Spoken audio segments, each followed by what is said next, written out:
మీకు కొత్తగా హెడేక్స్ ఏమైనా వస్తున్నాయా? ముందెప్పుడు లేదా? సివియర్‌గా హెడేక్స్ వస్తున్నాయా? అది బ్రెయిన్ ట్యూమర్ అయ్యుండొచ్చు. ఎందుకంటే రీసెంట్‌గా ముగ్గురు పేషెంట్స్‌ని చూసాను. ముగ్గురు 20-40 సంవత్సరాల వయసు వాళ్ళే. ముందెప్పుడు హెడేక్స్ లేదు. కొత్తగా హెడేక్స్ రావడం మొదలైంది. అది నెల, 15 రోజులు రీసెంట్‌గా హెడేక్ స్టార్ట్ అవ్వడము తోటి వాళ్ళు ప్రెజెంట్ అయ్యారు. आपका उम्र कितना है?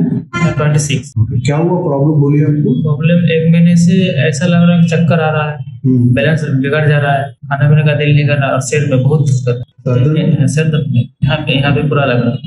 బ్రెయిన్ స్కాన్ చేయడంతో బ్రెయిన్ ట్యూమర్ డిటెక్ట్ అయింది వీళ్ళకి. సో మామూలుగా అందరూ అనుకుంటే ఏంటంటే బ్రెయిన్ ట్యూమర్స్ అంటే పెద్ద వయసు వాళ్ళకు వస్తుంది అనుకుంటారు. కాకపోతే చిన్న వయసులో కూడా బ్రెయిన్ ట్యూమర్స్ అనేది డిటెక్ట్ అవుతున్నాయి. సో కొత్తగా హెడేక్స్ రావడము లేదా వాంతులు అయిపోవడము అనేది ఉంటే ఇమీడియట్ గా డాక్టర్ ని కన్సల్ట్ చేయడము, బ్రెయిన్ స్కాన్ చేసుకొని బ్రెయిన్ లో ఏమైనా ఇష్యూస్ ఉన్నాయా అనేది తెలుసుకోవడం చాలా ఇంపార్టెంట్. బ్రెయిన్ ట్యూమర్ లక్షణాలు హెడేక్ కాకుండా కాలు చెయ్యి వీక్నెస్ రావడం గానీ, తిమ్మిరి పట్టుకోవడం గానీ, ఫిట్స్ రావడం కానీ, కన్ను చూపు మందగించడం కానీ, రెండు కనిపించడం కానీ, నడుస్తుంటే తూలిపోవడం కానీ వీటి లక్షణాలు అయి ఉండొచ్చు. ఇమీడియట్ గా స్కాన్ చేసుకోవడం, స్కాన్ చేసి బ్రెయిన్ లో ట్యూమర్ ఏమైనా డిటెక్ట్ చేసుకోవడం, ట్రీట్మెంట్ తీసుకోవడం చాలా అవసరం.